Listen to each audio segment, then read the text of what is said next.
Oh, Steve Copeland from the couch. Look at my shirt. Then wrinkled up on me. Steve Copeland from the couch conversation. Steve Copeland from the couch conversation. Steve Copeland from the couch conversation show. Boom, boom, boom. Steve Copeland from the couch conversation. Steve Copeland from the couch conversation. Steve Copeland from the couch conversation show. Look at my topic, y'all. Look at my topic. Let me read my topic off for my restream. Family. I'm going to try to find a way to be able to put my topics up on the screen. Because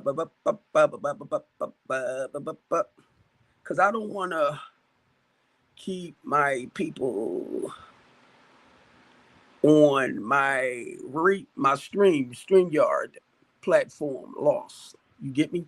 Come on, OG. So the topic, right? Y'all know my 12-step spiritual journey or spiritual healing journey, right? Religion. I'm sorry, I give say versus politics. Religion and politics. Religion, A.B. Moore, and politics. You know they the same, right? Tends to enslave. I'm going to say, enslave and oppress the people. I didn't understand that.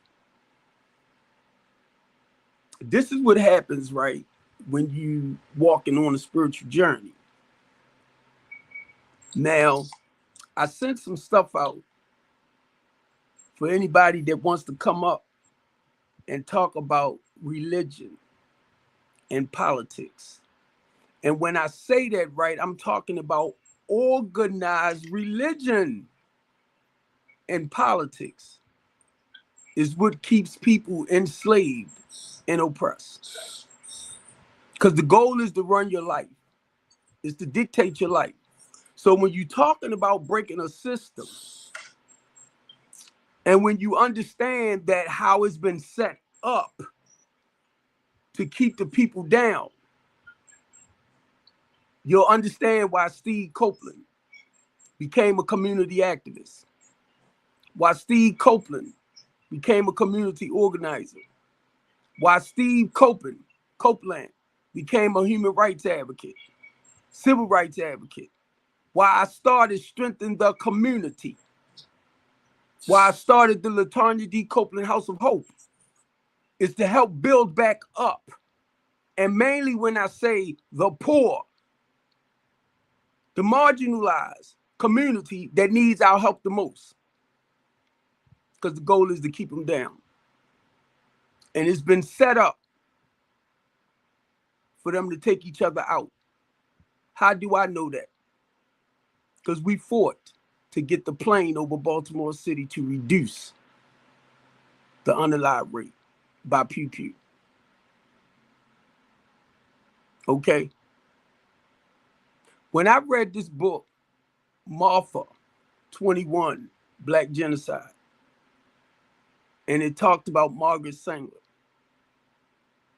how she was giving women, the ABs, women that had more than 2 children, read the documentary. The process with that, right, as I was reading it, it talked about how, because of the process of the ABs, right, it talked about how, and I gotta watch the way I pronounce this word because I thought I was talking about the melanated people. But it was talking about how they got,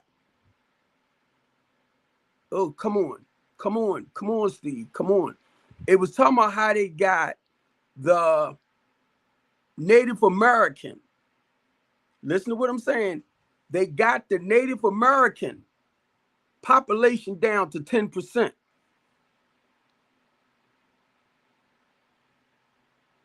And I'm hearing that word Native American.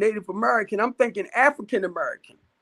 I hear that word Native American. I said, oh my God, that's the Indians.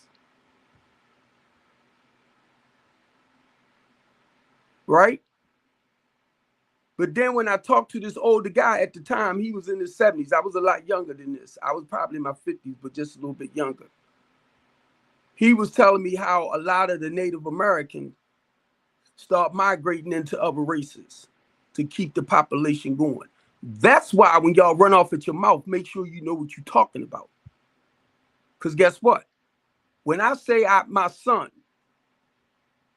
has a YT girlfriend, and if my son and them have a baby, that's my grandbaby. My legacy gonna go on. Because my son and her created that.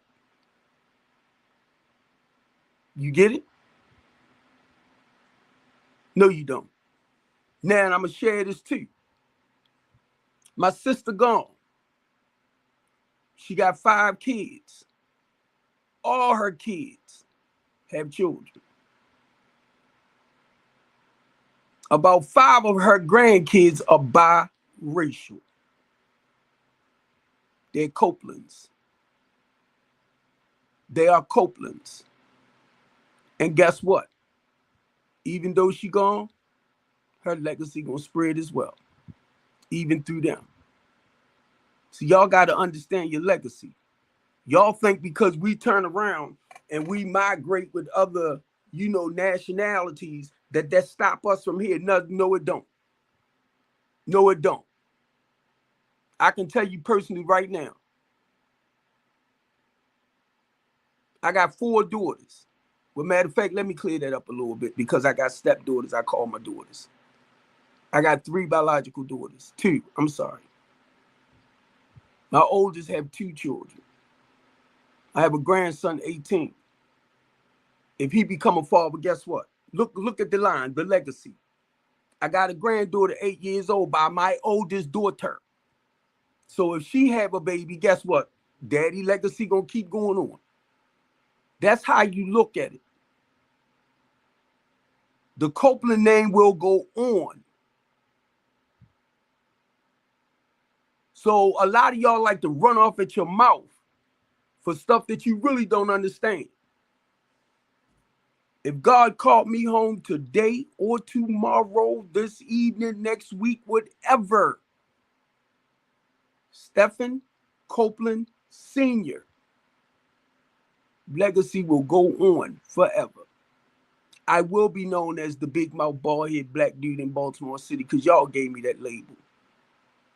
Remember that guy that used to come on the on Facebook, and he used to come on Twitter, and he used to come on TikTok, and he used to come in and I'm trying to think of the 3 T's: Twitter, Twitch, TikTok.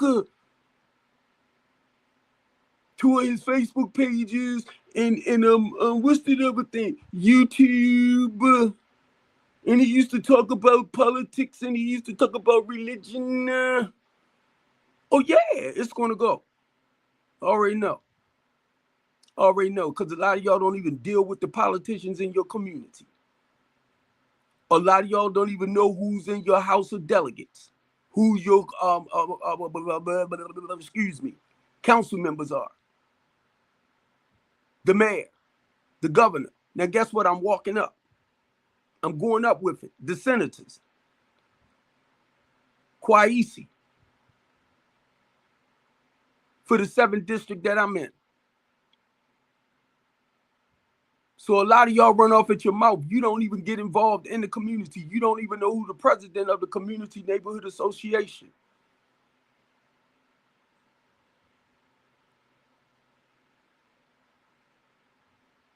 Now, guess what? I didn't know either at one point until I got involved with Communities United. And I started learning about the laws. And I started learning about the working solution towards the laws. Oop, did I just mess your head up? Because a lot of y'all want to talk about like the policies and all that, right? But guess what? That's all they do is create laws, not solutions. That's why I stopped coming for our people the way I used to. And let me share this with you too. As a religious man, right? It's okay if you're in a religion and they're teaching you how to be more responsible and productive and things like that. But when I see you starting to take advantage of your people that God put in your life, trying to control them, manipulate them, play games with them, that's the organized religion I'm talking about, that I'm going to come out my mouth for. I'll speak out against.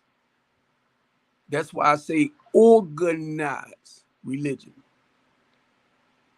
And politics is the same. And I'm gonna share this with y'all too, because OG up here. And I'm looking for some of y'all. Y'all can share this to let those religious, Bible thumping people come and try to throw it my way, because I actually live what I understand. That's the difference between us. When Bible come to life, and you like, oh my God, I remember experiencing this. I remember what Job went through. I went through the same things. I had shared the same feelings. The same way God told Moses to go tell Pharaoh, your kings, people in authority. I started realizing he was talking about the religious sector. He was talking about the politicians that create laws to cripple his people. The same way he told Moses, go tell Pharaoh. I said, let my people go. They're not your people, they my people. That's what he told me. I need you to go tell them politicians. I need you to go tell them lawmakers. I need you to go tell them ones that's oppressing my people. Stop doing it. But guess what? That's a life journey. So the goal is a lot of that we learn to help slow down. I ain't saying nothing wrong. I begin to see this stuff for myself. I begin to understand the calling on my life. See, I ain't got to come on here and just run off at my mouth. I can ask y'all, what is a deacon? What is a deacon job? Y'all don't know, but you know Bible. Who called the 7 deacons together? Y'all don't know, but you know everybody else's story in the Bible. Y'all know more about Matthew, Mark, Luke, John, Samuel, David, all of them. Y'all know more about their story, memorizing it and all that, then you realize why Christ came amongst this earth and walks amongst the marginalized people. I gotta watch certain words for TikTok's sake, family. When I say I'm a recovering addict, look at all the stuff I've done. It's his words of encouragement. The reason why I don't do the stuff I used to do. When I say I slept around, smacks, sex, some degree, get me. Because I gotta watch it, like I said, for TikTok's sake. I used and abused that just like I did with the other stuff. Food, just like I did with the other stuff. Lying, manipulating, just like I did with the other stuff. See, I can be honest with myself because I don't live that life no more. And it's not based around your particular religion. Okay? Because when I open up my mouth, I'm coming from a personal level of experience. I was at Browns Memorial Church for 5 years, Baptist. I studied under Ralph Johnson. My goal was to be more heavenly bound than I was earthly good. Did you miss what I just said? My goal was to be more heavenly bound than I was earthly good. You so heavenly bound, you can't even come back and help his people turn their lives around. Do you realize what I just said? Huh? Because you so heavenly bound that you can't even encourage and motivate the people that's on this earth that's falling short. So I was there for 5 years. I listened to Malachi York. That's why I say I'll never let nobody else feed my spirit like that again. And Malachi York said this, which threw me for a loop. He said a woman can't have a baby without a man. Y'all know who he was talking about, right? And I realized as a father, my wife couldn't have got pregnant without me. But he said Mary had a baby. But what he did, he said Mary had a baby by Gabriel. Made me think. You heard what I just said?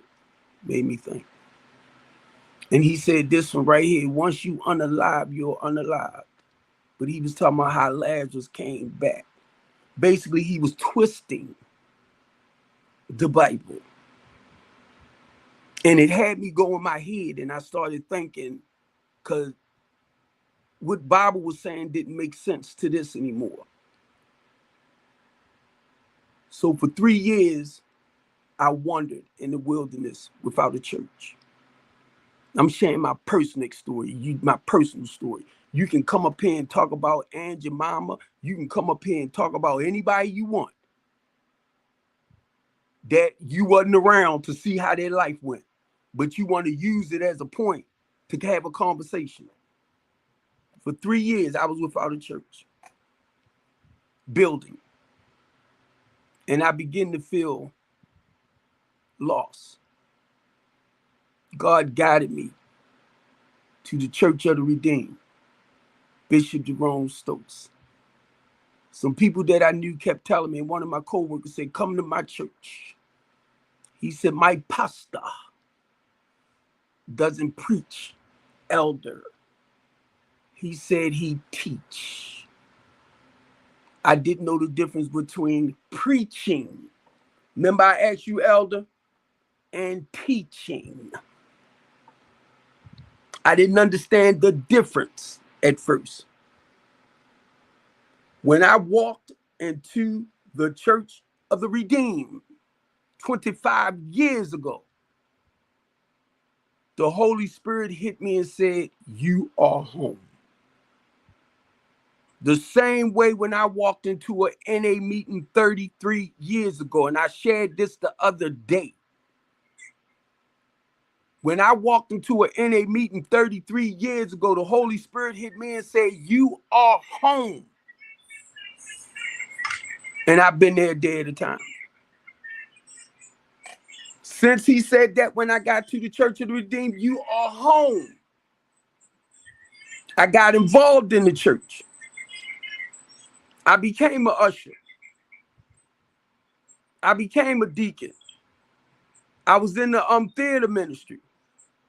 I sung with the men's choir because I was trying to find where was God guiding me at. What was my purpose? When you want to talk to people about Bible or whatever, share your story, how Bible turned your life around. Not David.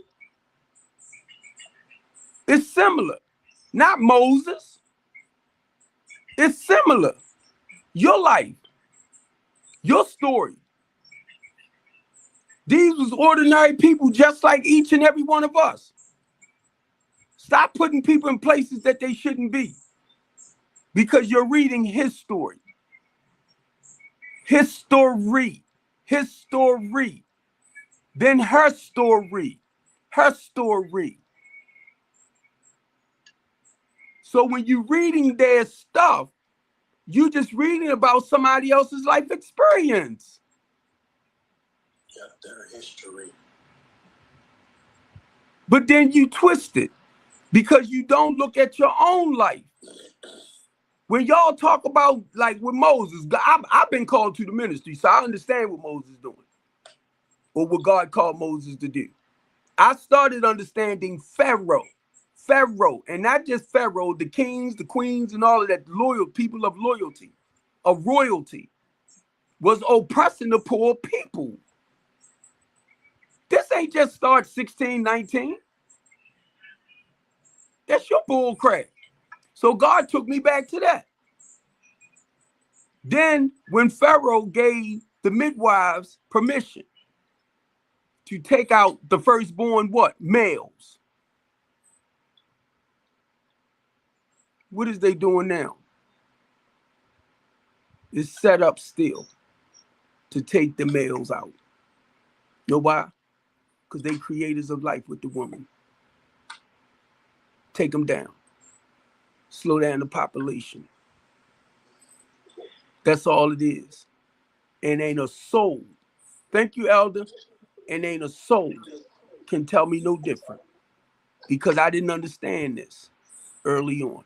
So when God took me back to Moses and he said, Steve Copeland, go tell them goddamn religious people, those politicians that I said stop creating these laws to enslave and oppress my people. And I begin to see why he called Moses. Then when I go back to the time I stepped out, Elder, and God took me to David, I was hurt in my second marriage, Elder. We talked about that. And I stepped out, right? I felt like crap. I wanted to run from the ministry. God took me to David. In the same way he told David, no matter how you stumble and fall, Steve Copeland, you're a man after my own heart. That's what the word told me. So you can go to David's story, you can play with David, you can do all of that, because I was married. Guess what? I had one wife. David had what, about 100? And I ain't talking about the ones he had on the side, 700. I think they said 7, Elder. But look, guess what? When he did what he did with Bathsheba, Elder, I can talk like that over here. I said, she must have had some good woo-woo. Put her husband on the front line. I said, that thing must have been banging. And that's being real as a man. That out of all the women that he dealt with, this one woman, and I'm going to tell you, it happens with us. That addictive one.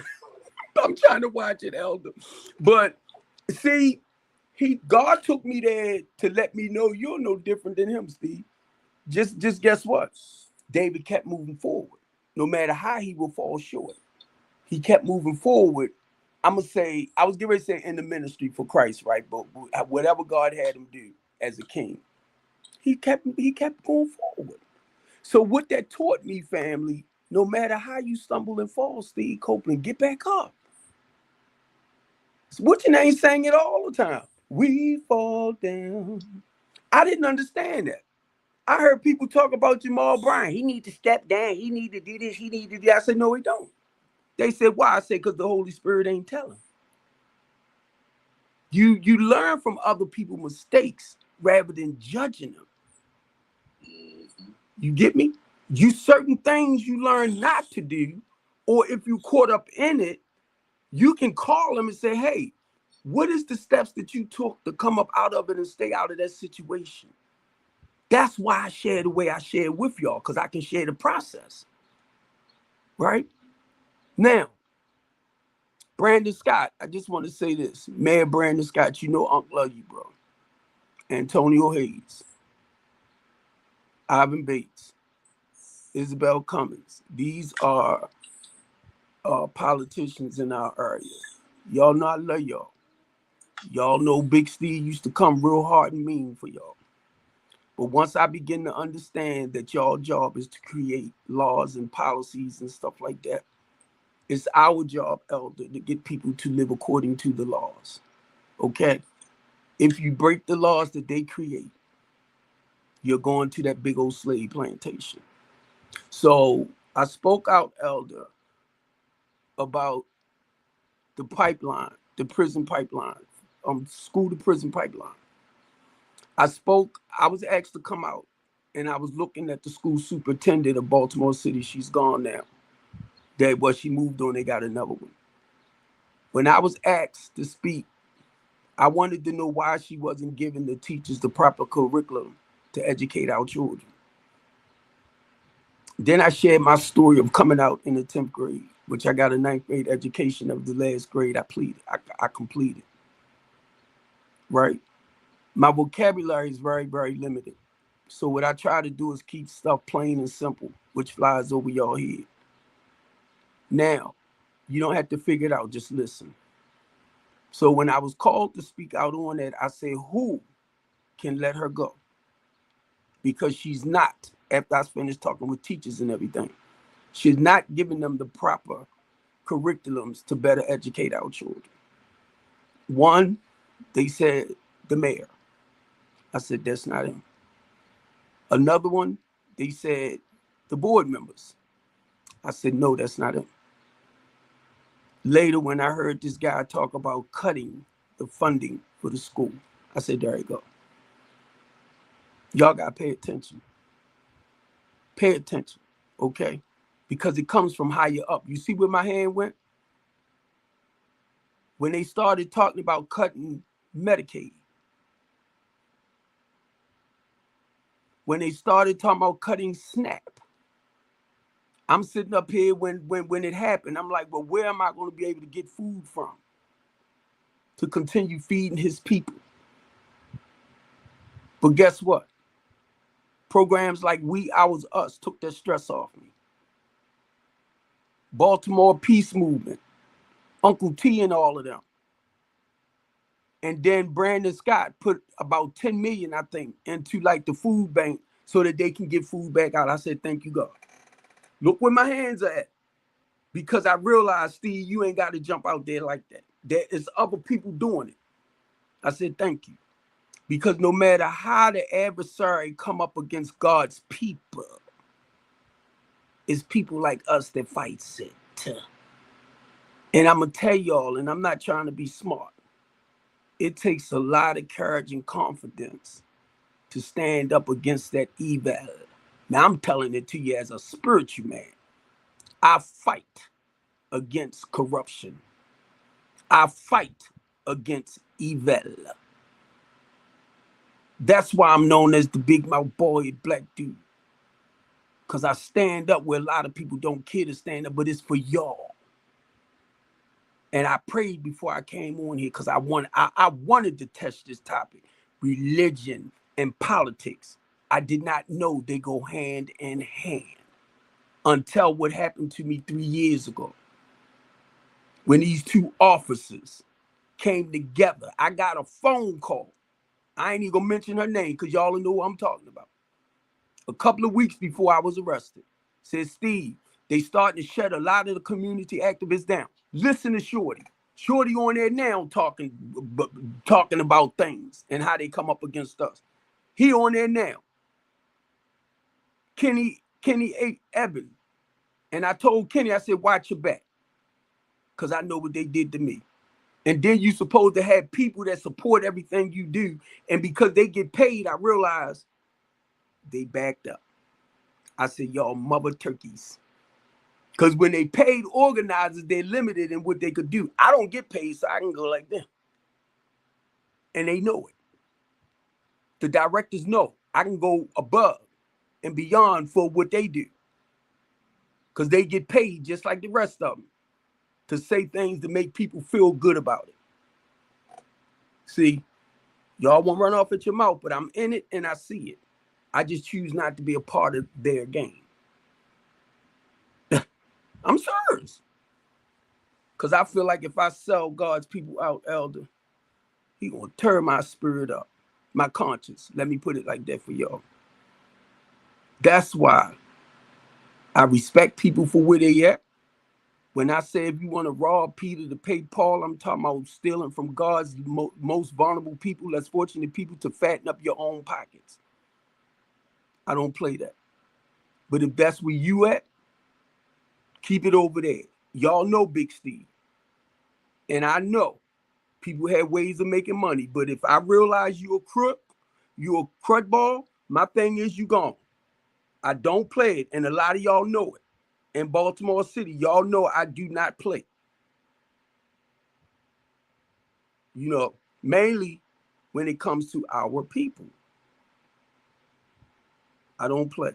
Now, I'm going to kind of bring it down because Elder came up and then OG over here on the live family on my TikTok. And I'm going to tell y'all now, I'm in the process of switching from Restream to StreamYard. I'm streaming with my StreamYard. So whenever y'all need to talk with me, whether you're on YouTube, whether you're on X, whether you on Twitter, any one of my live platforms y'all are on, if you put a message in the comments now, I can see it all over. Okay? It'll tell me where it's actually coming from now, and I can respond back to your comment. That's what I wanted. The moment I'm able to get better with grabbing people up here on my stream, Dr. David Daniels, I need you. Don't play with me, bro. No, I know you're not. And tell your thick voice brother, Dr. Hall, what's up, Steve? I need him.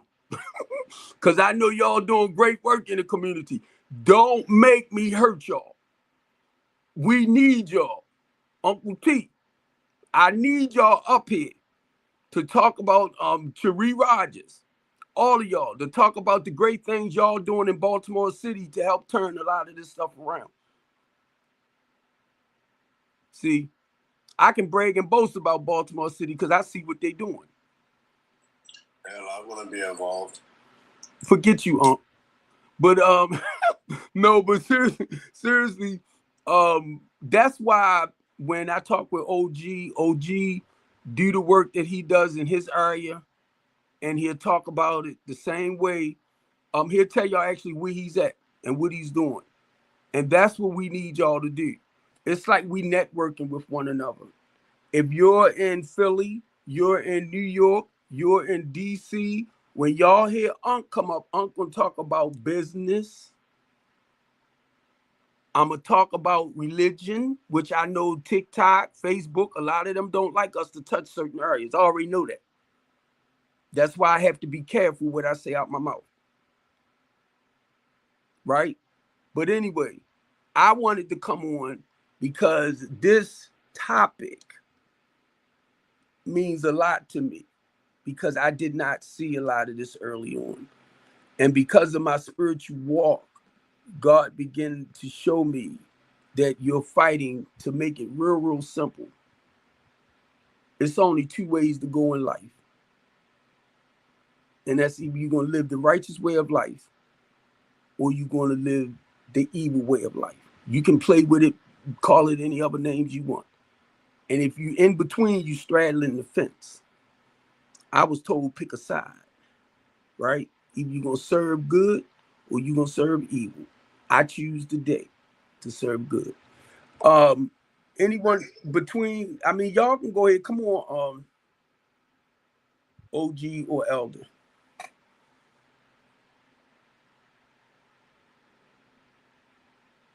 I'm going to hear Elder first. I'm telling you, Elder gonna tear it up. Come on, Elder. He gonna tear it up. How you doing? What's happening, Steve? I'm doing great, Elder. How you doing? I'm glad you came up. Yeah, I'm good. Just to touch a little bit earlier when you said in reference to you knowing what Moses had to do, and that you started studying Pharaoh. That's what individuals don't understand. Individuals don't understand. You have to know who the oppressor is. You have to know who the oppressor is in order for you to stop the oppression.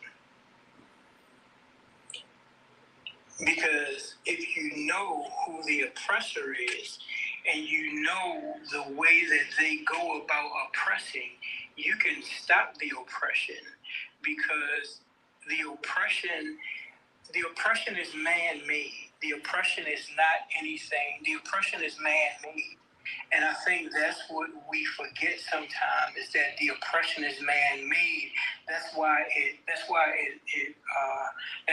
hurts me, and I get upset when I don't see our people trying to stop the oppression, but they fall deeper into the oppression. and they fall deeper into the oppression because they figure that the one way that the oppressor is showing them they can be is the only way that they can be. The oppressor is showing you the way you can be because they want to give you a facade or a mask of hope that's not there. They want to show you, they want you to think you see something different, but it's the same oppression. They just gave it a different facade. Like what's happening now, the things that are happening now is they're making everybody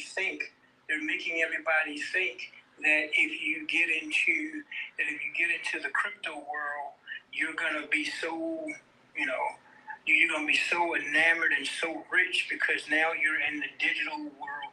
It's the same oppression. If you didn't have paper money, you're not gonna have crypto money. Wait a minute. Keep talking. I'm over messing with my. Go ahead. Keep talking.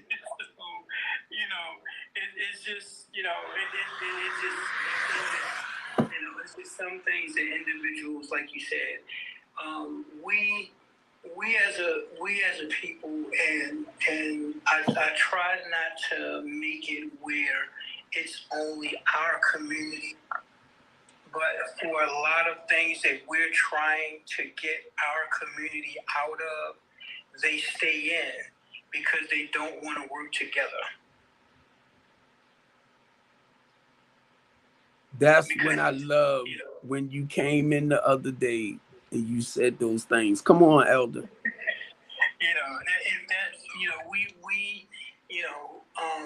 It's just that's just it. Our community is, and it's sad to say, our community is willing to downgrade each other and do away with each other instead of lifting and building each other up, because the others know that we're the superior individuals.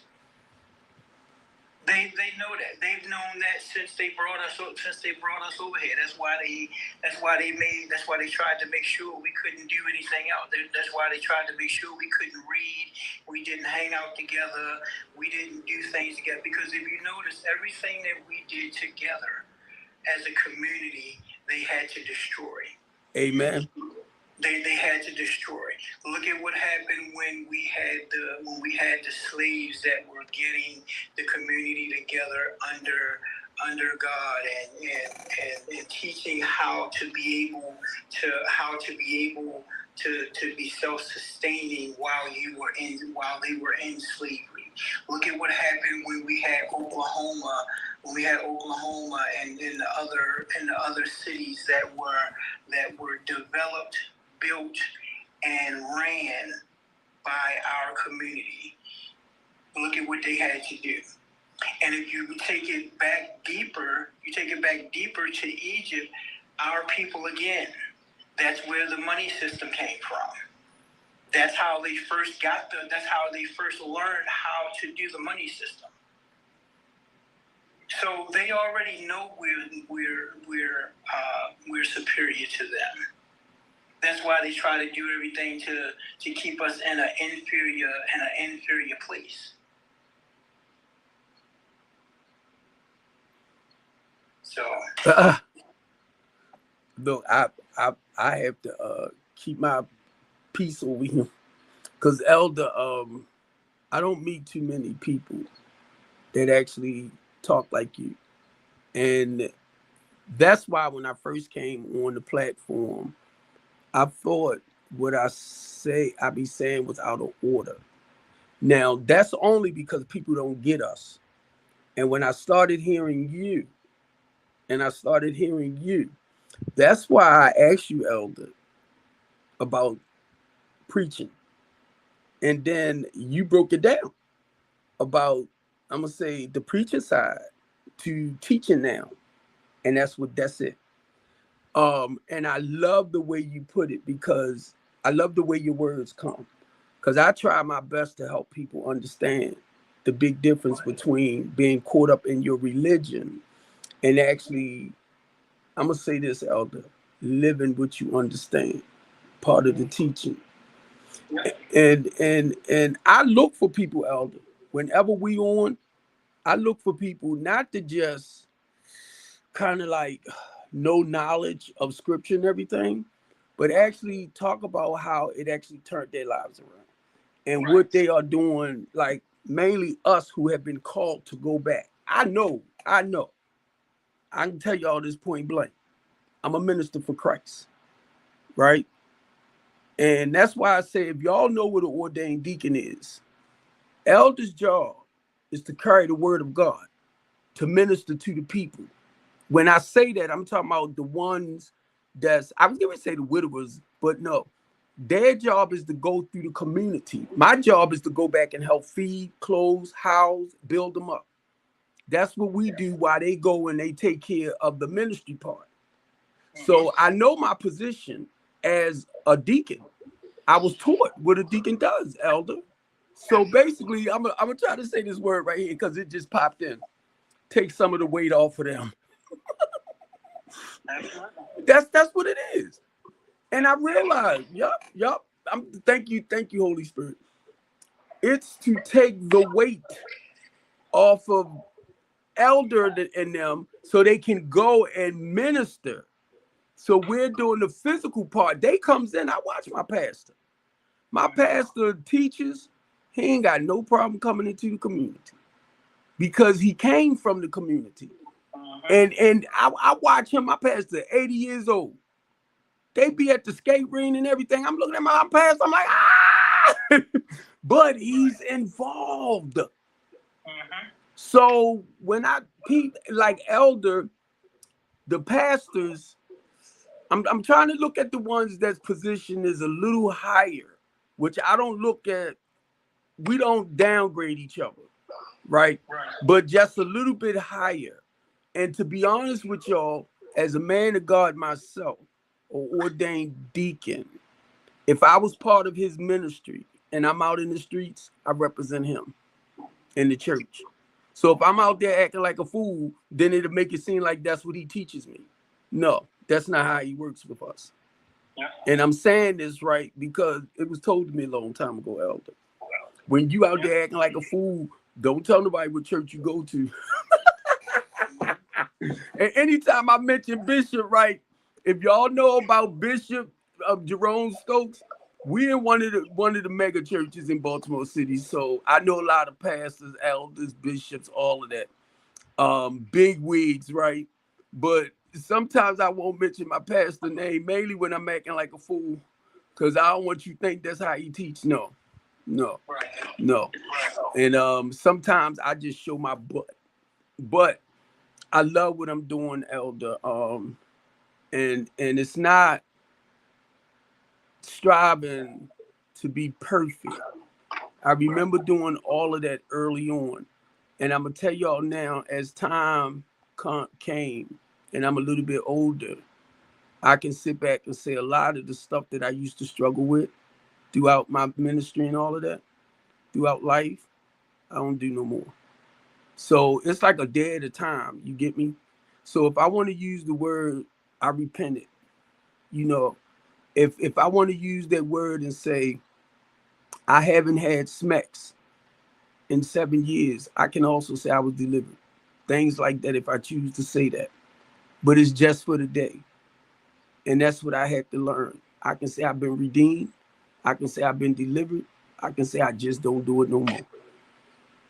To y'all might take it a little bit further, but which is okay. I'm just speaking about Steve Copeland.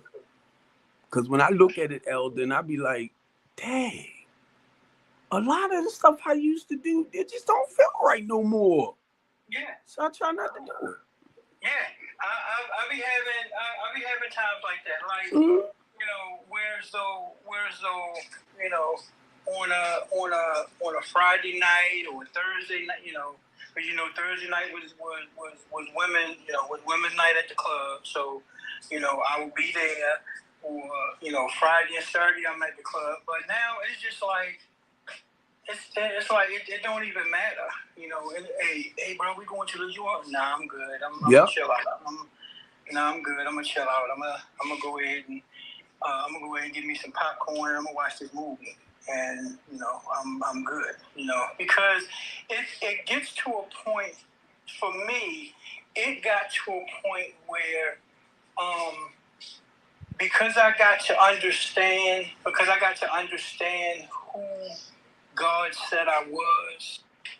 It got to be where the other things didn't matter to me.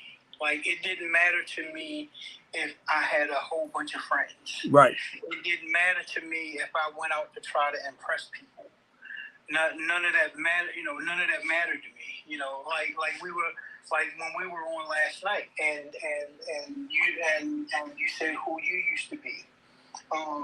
You know, I think all of us had that in us. Yep. And all of us did it. You know, it's just a fact. It's just now it don't even phase it don't even phase us.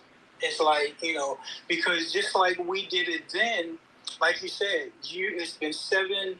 Like you said, it's been 7 years for you. It's been about 18. It's been about 18 months for me. Mm-hmm. And it just don't matter. It you know, because what we did then to get it, we could do the same thing now. Yeah. Thanks, Elder. You know what I'm saying? We can do the same thing now, but it just don't matter. It's just like, you know, whatever. You know, I'm happy in my peace. Ooh. And that's what we need to realize, and that's what we need to look for, because because your peace comes from God. And because your peace comes from God, when you're in your peace and you're able to be there and things don't worry you, believe me, anything that you need, God will provide for you. Mm. When it's time, He will provide it. He will provide it for you when it's time. Whether it's a woman, whether it's a job, whether it's whatever it is.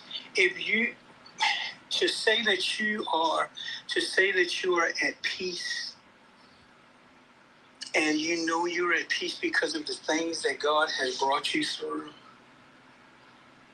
That to me that is everything, because I'm in a peaceful place right now.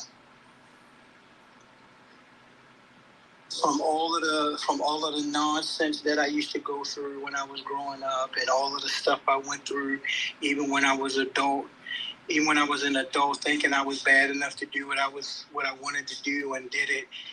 All of that. Now the peace that I have over my life, I'm good.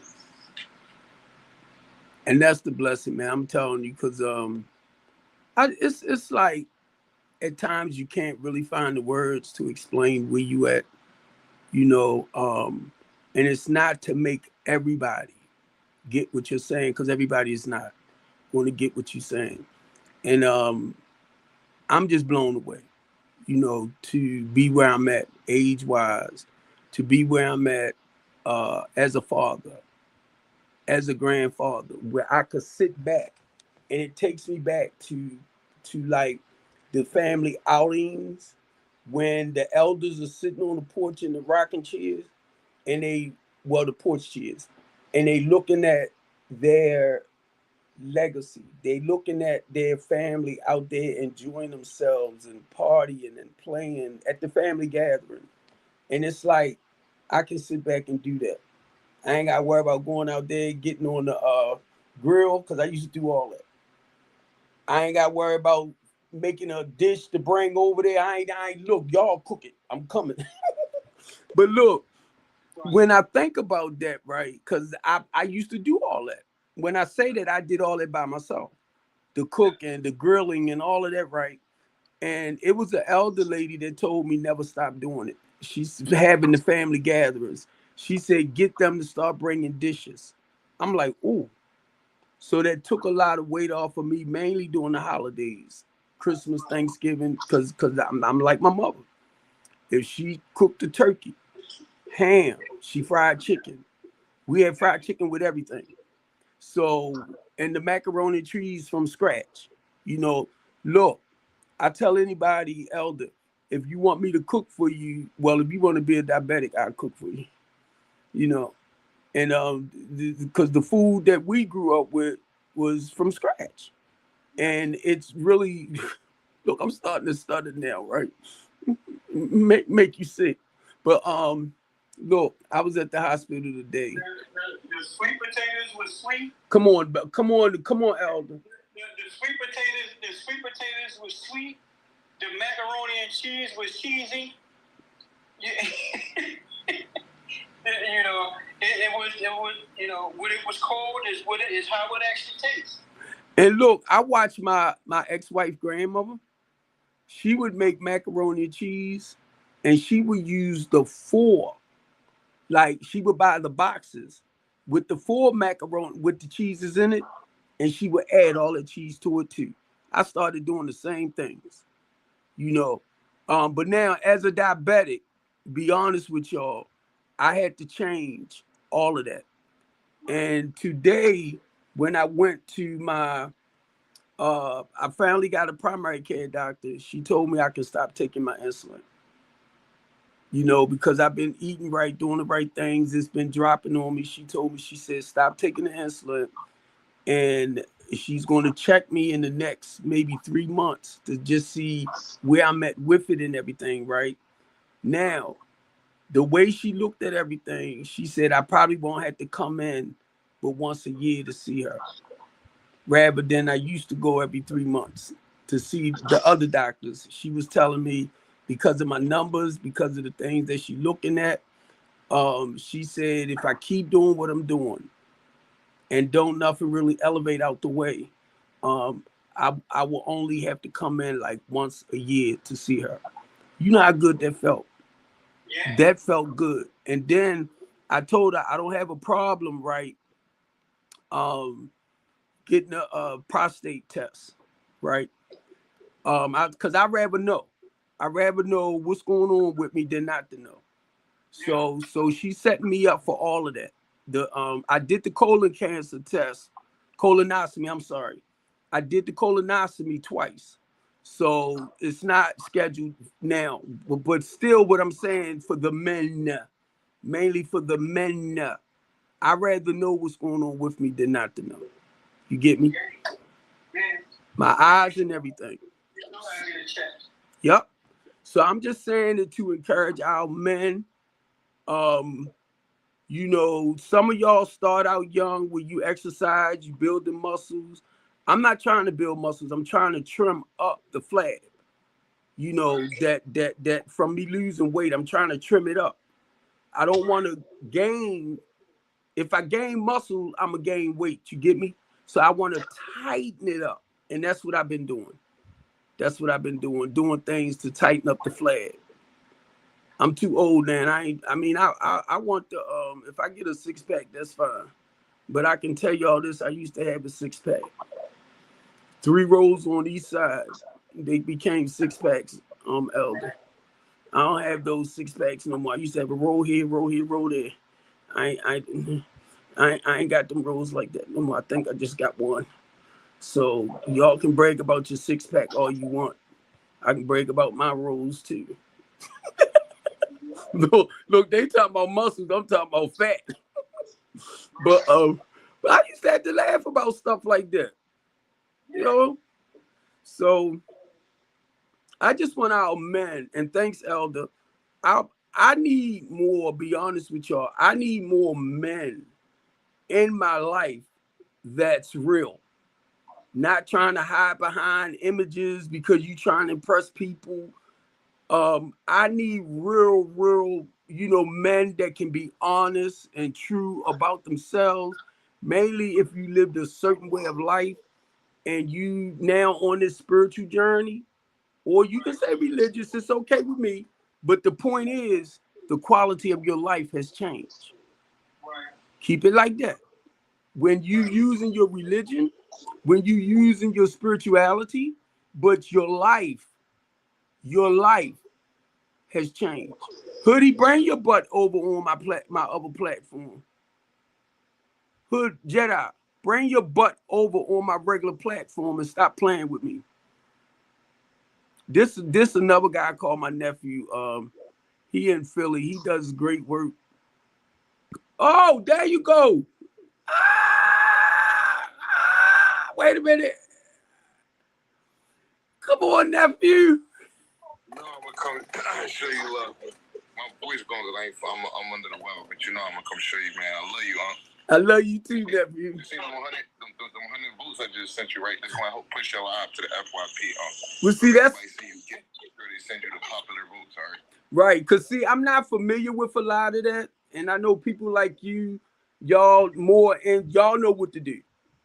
Just, I just come on and I just talk, but I'm trying to take it, to another level.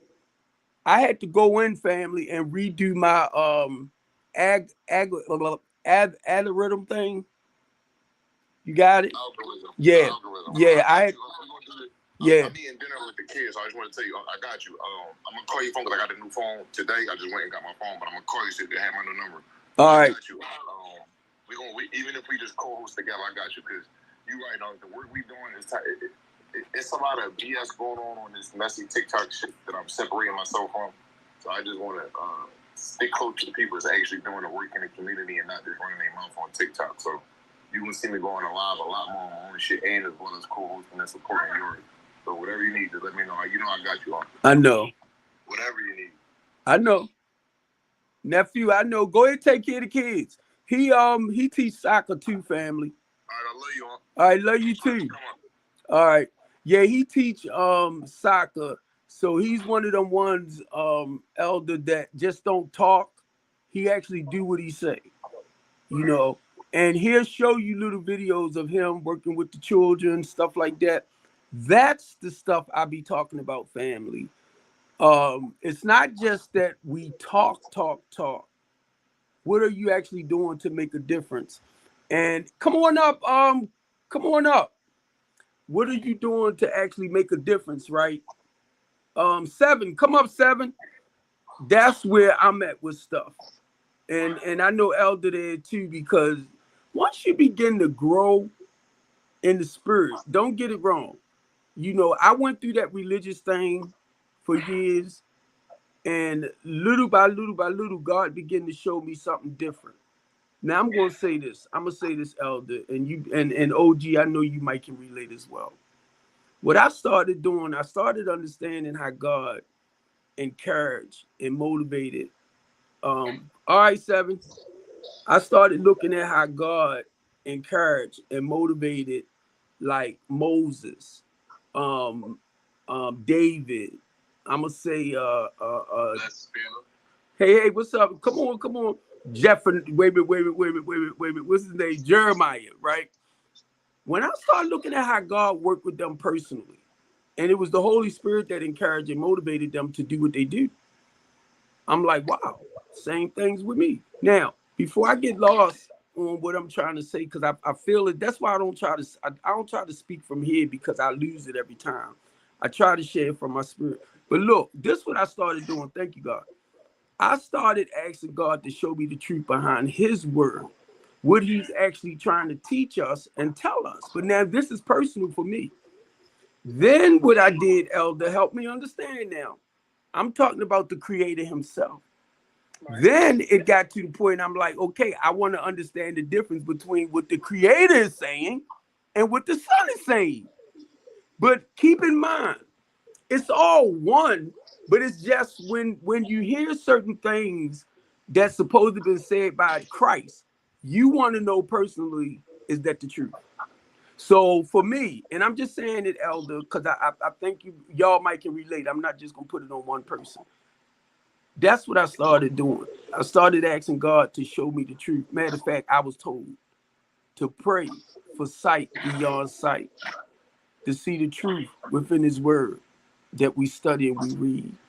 And all of a sudden, it's like scripture started coming, man. I'm telling you, it started coming to life. Mm-hmm. It started coming to life.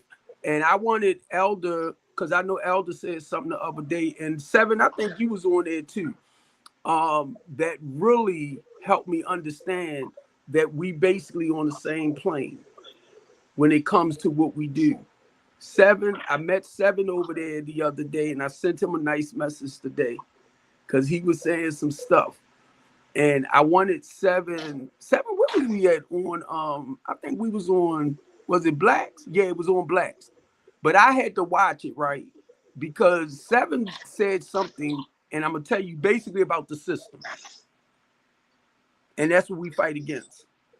And that's what I wanted 7 to know. To go with us, and Elder said it a little bit earlier, before you came up, 7. When I found out that the system, right, how they created the system to oppress and enslave the people, we have to break it. But that's a slow process. You get me? Oh, Elder end up dropping. But that's the slow process. So when I heard 7 say what he did, I wanted him to know that's what we do, 7, and I know you're probably familiar with it, is to break that slave man mentality, that mental state, that stuff that they do to to enslave mentally, emotionally, and spiritually. It's a spiritual battle. And the goal is for us to break that cycle when it comes towards our people. And when I say our people, family, I realize because of the work I do as a human rights advocate and stuff, they ain't all Black. And I'm going to tell y'all this too. And it's a lot of Black people that don't want to see you succeed too. That's along with that. And through the work of Elder that I do, my thing is not being smart and cuss. I'm like, you mother bluckers. Because it's Black people that don't want to, that's in that line with them too, that don't want to see us succeed. I got mine, you got yours to get. Right. Is that if I expound upon that? Yeah, come on, 7. So the line of thought that we were on when we was in the panel earlier, they were talking about the elevation of the melanated people, and we was talking about division within it. And I asked the brother Stephen, do you believe that they utilize religion as another facet to basically segregate us from one another? And because my religious beliefs or what I adhere to now follows Islam. Now, do I consider myself, as the brother Stephen said, I don't consider myself a religious man also. I am very open-minded and I am not radicalized. I'm a very spiritual and in tune being. So when I see Islam, I see peace. I have an affinity for words in the context in which they use. I don't use it as a facet to say my beliefs are right and yours are wrong. And I had made a statement, not even a statement, I had quoted a surah out of the Quran, which is like a scripture within the Bible, and a brother would automatically, he got defensive. His energy just changed along the whole panel, but we was on a different frequency. I wasn't trying to be combative. I was trying to express that I can have my beliefs. And that doesn't stagnate me from building with you. You may believe what you believe, and I believe what I believe. That doesn't take anything from me. I'm going to give you your beliefs. You're going to give me mine. And that's where we stand. We can unite amongst that as a brotherhood and still build. And 7, I had put it in the comment, we, ours, us, is a bunch of brothers. And there's some YTs in there as well. But it's a bunch of brothers that go back into the community. And they are Muslims, Islamic, Christians, but that's not, you know the point. That's why I was relating to you, because these guys go back and their whole goal, and I'm telling you, y'all, they doing a good job in Baltimore City, as far as slowing down a lot of the stuff. So that's why I wanted you to know we, ours, us. Because I'm going to tell you, on Andrew Muhammad, and all of them, man, when we come together, I might pop up, right? I'll pop up and pick one from 7, because they know I'm about solutions, right? So when I first met them, I came out to see, was they just trying to preach with people, talk a good game, or did y'all have solutions in helping to slow a lot of this down? So the moment I found out, yes, they do have solutions in helping people, mainly your returning citizens, your boys on the corner, stuff like that, I backed up. People didn't know why I did it. I did it as a community organizer. So I came out into the community to make sure y'all get paid to help people turn their lives around. Or y'all coming up with the programs to do it. And when I found out they did, I backed up. So what I'll do from time to time, I don't do it a lot, I'll pop up on them just to pick with them and walk with them through the communities. Because I see the great work they're doing, and they got more women involved too. I see it. Not just that Baltimore peace movement. You know, I'm just mentioning these nonprofit organization businesses, family, for Baltimore City that people are doing to slow a lot of this stuff down. And because I see it personally, I can only tell you what we're doing in Baltimore City to reduce a lot of the stuff. And I helped them get the $15 minimum wage passed here. I was asked to come and speak on that. And I was telling Elder, I spoke out about the school system because it's systematic, 7. It's somebody higher up. And I was looking at the haves and the have-nots the other day. I'm like, that show still on. But you got the have, and they don't want you to have not. They want to keep you here, right? And I'm looking at it. And once I begin to see that, 7, how it's systematic and it's set up, and it's people like us who eyes are open now that have to come up with ways and means to slow a lot of this down. And that's why earlier, Elder, I said, I love you, Brandon Scott. That's the man in Baltimore City I call my nephew. Antonio Hayes, I grew up with his mother and father. He's a senator in the 7th district. So I'm watching a lot of the young men from young boys that I watch grow up that's in the politics now. Now watch the way I flip it. The only thing they can do is create laws. We are the ones that create the solutions. So once I found that out, Elder, I began to back up. Stick to what God called you to do. That's why when y'all hear me talk about strengthen the community, that's my LLC. When y'all hear me talk about like being a community activist, being a community organizer, being a homeless advocate, everything I do, I talk about building back up in the community. And it flies over people's heads. Oh, he talking about himself. No, God called me to this. When I look, Elder, when I talk about my housing program, I house women and children, anybody that needs help, the homeless population. Created that and named it after my sister right there. Well, y'all can't see it on the wall, I don't know. That's why I had to put my thing up sometime. But it's all about ministry for me. It's ministry. This is something that I was called to. This is not something that I said when I get older, I'm going to do this and do that. No. This is a calling. And my thing is being obedient. You are chosen. Come on. And you know what I say with that one too? Many are called, but few disobey that calling. Because you know you got a calling on your life and you're going to run the other way. Being like, what's his name, Jonah? Am I saying, wait, make sure I say it right, Elder. When God told him to go to Nineveh and he ran. I remember when God used to. Don't forget about Moses. He ran too. No, Moses did. See, Moses did. I don't look at that part. I look at the part when Moses went to A7. I gotta watch my words right. But this is what I look at with Moses. God told Moses to go tell that Igro. You know what I mean? That Igro. I said, let my people go. They're not your people. I created them. So that's how I feel when I'm dealing with our politicians and people that's in control of stuff, Elder. I'll be like, well, but you know, you got to, when you dealing with what we do, I'm going to say ministry-wise. Now, I can kid and I can joke up here. But when I'm sitting with a lot of them and I already know what's happening, I got to be more professional the way I come. You get me? because I know I'm already fighting against evil. So it's not for me to get up there and say, I rebuke you in the name of Jesus, blah, blah, blah, blah. No, no. Once we sit down and we talk, and I hear where you at, I do the total opposite. If I hear you talking about stuff that's going to stagnate the people and keep the people down, I'm going to tell you this is what we're going to do to turn it around.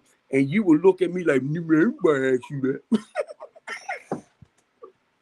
Did you get it, Savage? Savage, look. Absolutely. Let me show y'all if y'all can see this right. You see my folder, my briefcase. I got a blue folder in here.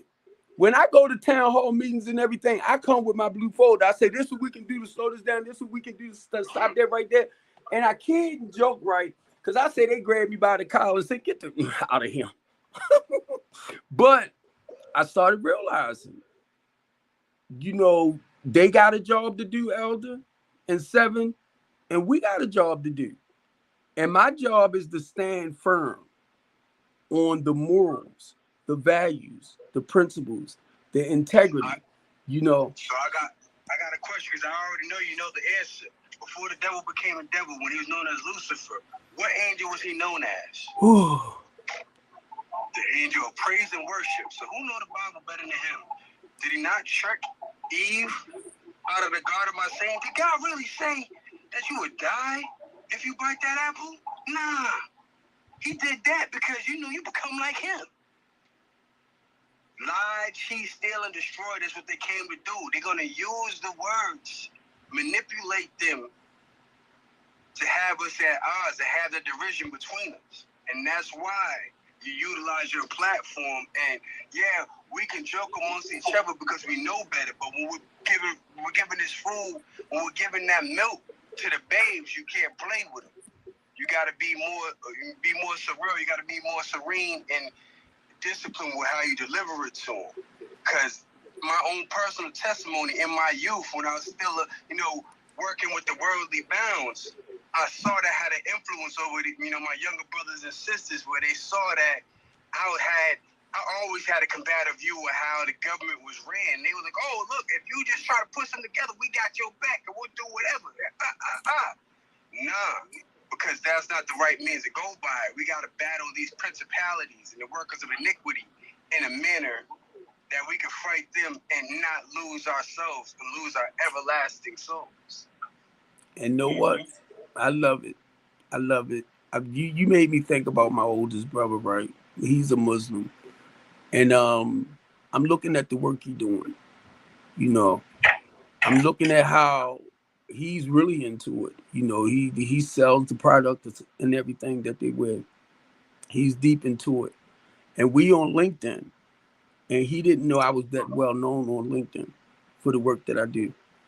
And he like, man, I'm really, really proud of you, And my family don't follow me as much because they not the ones that's suffering. Like I see a lot of our people suffer. And just like I told my son today, 7, he's 23 and I'm really, really proud of him. And I told my son, I said, you didn't live nothing at the age he is now. He know better. But you lived nothing like your father did. Running the streets and doing what I did. I had to show him and my daughter something totally different. So they aren't my problems. I was talking to my 27-year-old and we was talking about life. And I told her, I said, you are the most powerful vehicle in my life. All of y'all, my 3 younger ones. Whenever daddy down and out, I said, y'all builds me up spiritually. And she over there shaking her head. I wanted to tell her so bad in that process too, Elder. You always been my boss. My boss. You look, the boss lady. Cause look, business-wise, when she hear me coming for the clients the way I do, I be a little bit rough with them. She be like, Dad, they didn't mean it this way, mean it that way. And I told her, you better stop that. So you cutting in and out on me. I can't hear you. Oh, look, I was talking about my 27-year-old. My 27-year-old, I call her my boss lady too, right? Like her mother. And when it comes to me doing business-wise, if she think I'm coming a little too hard for people, she'll tell me give them a second chance, things like that. And she be like, Dad, you ain't, wait a minute, I'm putting this up some so y'all can see. Dad, you give him another chance, blah, blah, blah, blah, blah. But I respect that. Because I'm going to tell you, Seven, for the work that I do, a lot of people, you can't come at me certain ways. I don't play. I don't play mainly when it comes to God's people. I don't play. Because the way things are lined up and designed is to break that mental condition that our people are in. That's why when I mentioned that word 7, post-traumatic slavery syndrome, when I said to you and Spring, do y'all know what that is? Because the rest of them, I guarantee you, don't understand what it is.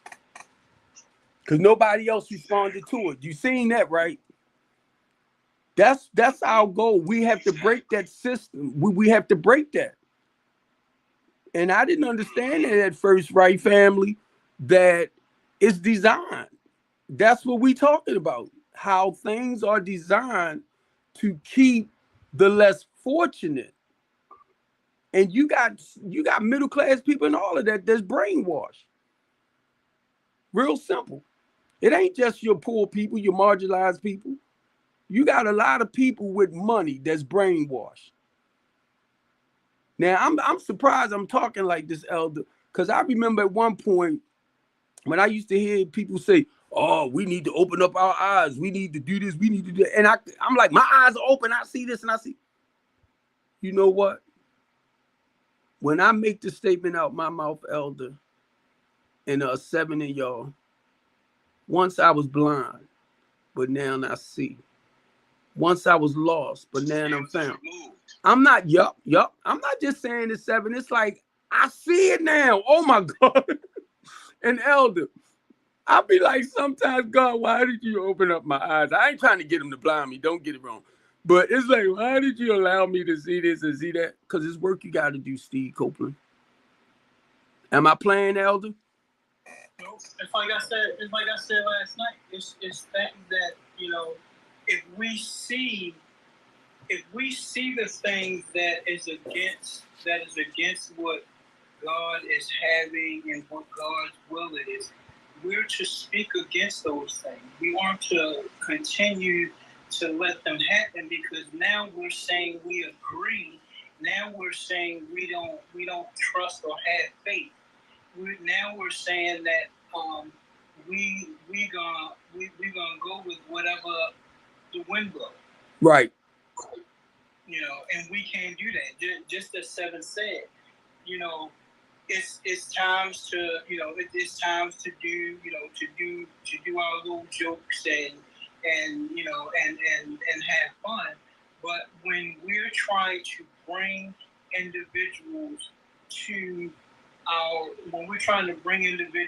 our maker, whatever religion, whatever we believe, it's time to be serious. If it's somebody that I'm talking to, as a Christian, and they not understanding, it's my job to tell them, okay, well, try, you know, see if you understand Islam better. Right. See if you know, it's my job to, you know, because they're already showing that they believe that there is someone that is taking care of them, that is stronger than them, that loves them, that's trying to guide them. Everybody's not meant to be a Christian. Everybody's not meant to be Islamic Muslim. Everybody's not meant to be a Jew. Everybody's not meant to be, you know, everybody's not meant to fall in all of the different spaces. Everybody's not meant to fit in one space. That's why all of the different spaces were made. And see, that's the difference between how I believe and how others believe. I believe that the reason, regardless of what we were taught as to why the other religion was started, I believe that they were still benefiting individuals who wanted to know who the God was. Right. Who wanted to know who God was. So that's where, and that's why you heard me say last night, like, we can't do everything in a building. We can't do everything in a building. We need to talk to people out in the street. Because the people out in the street, they're not coming to the buildings. So how are they going to get what it is they're looking for if we try to do everything in the building? I agree with you wholeheartedly, brother, because just like Jesus said when the disciples came to him, Lord, there's men doing works and casting out demons, but not in your name. And he said, stop them not. For verily, they're not against us, they are for us. Yeah. So just because we got the same message and we're saying a different name, is the message Right. lose any validity to it? No. Exactly. It still has the same impact. And that's what gets me right. Now, I can listen to 7 and I hear, be honest with you, the spirit, and based around whatever you're being taught and all that type of stuff. But you're open-minded. And that's what I love, And that's why when I deal with certain people in certain religion, I always say, have you learned to build that spiritual connection? Because I don't know, but I like to know.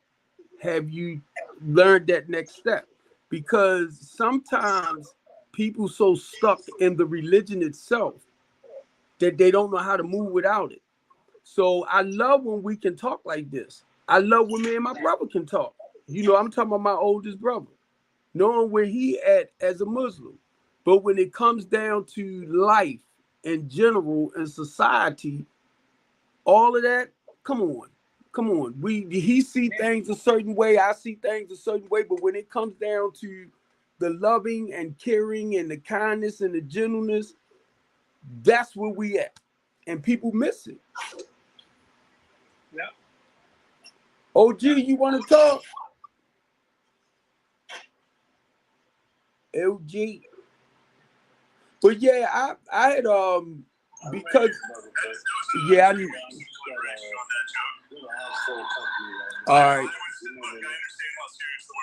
all right, yeah, I hear it. A lot of the stuff I'm saying, y'all, I didn't really understand until 3 years ago. It's like God took me to another level. I had 2 officers in front of me, no, 3 in front of me, and I'm running off at my mouth. I'm arguing with them because I ain't happy with the work that they do. And something hit me and said, shut up, Steve. Shut up, Steve. Because they waiting for you to do a sudden move or something like that to take you down. Well, anyway, a white male and a detective created 17 charges and 2 fake police reports to get me off the streets. So I'm over the prison and I'm like, yeah, blah, blah, blah, blah, blah, blah. The young guy yelled at me. He said, that was God's way of saving your life. I was like, God dang it. And I looked at it because he wasn't lying. So every morning I would get up at 7 o'clock and I'll start reading from Genesis on up to Revelation. And God showed me you walking in the footsteps of some great men and women. They went to prison as well. They got beheaded. They went through changes. And Elder, I started standing up more because I started realizing that when I open up my mouth and I look at people like Martin Luther King, when I look at people like Malcolm X, when I look at people like Marcus Garvey, and I understand when you stand out, you putting your life on the line. And it taught me, because I'm looking at the apostles, they out ministered. They became homeless and all that too. So people had to feed them. And not only that, look, they went to prison. Look at Paul. I'm in prison still telling the guys giving them words of encouragement. It was the correctional officer 7 that said, Mr. Copeland, can you please shut your mouth? I said, no, I won't. And Elder, they started sending crazy people at me, right? I said, y'all mother freaking, to set me up. So what I had to do, be honest with y'all, in order for me, because I got arrested on something that I didn't do. And I wasn't trying to commit nothing in there to be charged, because I realized I was sitting in corruption with them as well. And I had to let them know who they're dealing with. Number one, by me being a community activist, I had to throw that at them. Number two, or number one, my sponsor became warden over there. So I'm like, y'all don't want to mess with this right here. And not only that, I knew Ralph Johnson that used to be a correctional officer over there that wrote a book about the prison system. I didn't know he wrote books. They told me that. But now when I started throwing names at them, nephew, they start backing up. They start backing up because they thought they was talking to just some criminal. And when I told them I had a prison commitment over there back in the 90s, I used to come in the Wide building every Friday night to encourage and motivate the men. I just wanted them to know, y'all not just dealing with no anybody. You dealing with a person that's trying to work with our people to help them to avoid places like this. And somebody gonna come up with some charges. Like I told them, everybody's not in here because they committed a crime. Some of them couldn't believe it. Now I understand when it comes to the pen and the paper. These turkeys lied. The judge don't know if they told the truth, and the prosecutor don't know either. And guess what, nephew? I was over there for 11 months, and I never went to court to talk to a judge about what happened to me. Once it was time for me to go, I left. Right now to this day, That resonates so much with me. Right, come on. So much with me. Come on. I told you, as we spoke earlier, I'll give my testimony again. I served 13 years. Right. I served 7 of them for a crime that doesn't even exist. Right. It doesn't even exist in the system. So they're like, you know what? Well, since it sounds like this one, we're going to make you do time for this too. Uh-huh. But I understand that was a testimony. Even though I had over 75 letters from the youth that was a beneficiary to me, they still sacrificed for that, never being convicted of a crime before in my life. They locked me up for home invasion, burglary, armed robbery. This was the charges that the police came up with. I say, whose house did I do a home invasion on? They was my houses. They was my rental property and my business. I never had a chance to talk to a judge and tell him that. The guy that the police tried to say that I beat up was my nephew. He didn't even know it. So later what they did, just to try to hold me with something, Mr. Copeland, you are guilty by association. We know you didn't do this. We know you didn't do that. It's just the point you was there. And I looked over at the prosecutor and I wanted to tell her so bad, Elder. So is your boss. So is the mayor. So is the commissioner, because they know me. So you want to say I'm guilty by association? They know me. They guilty too. I had to bite my tongue out. Like, I want to just get out of here. And I stayed on home monitor for 13 months. You talking about being in shackles. All of this stuff messed with me mentally, emotionally, and spiritually. It took a while. Once they removed that from my ankle, it took a while for me to realize it was gone. When I came home from prison, I was only over there 11 months. I was in the hospital for about 6, where I got a toe amputated and all that because they neglected me. My goal was to sue Baltimore City, and y'all know it, and the Eastern District Police Department for what they did. I'm the one, Elder. Let it go. I had to forgive the people for what they did to me. And then my family, Elder, watch what their father went through. The lies, the rhetoric, the bullcrap.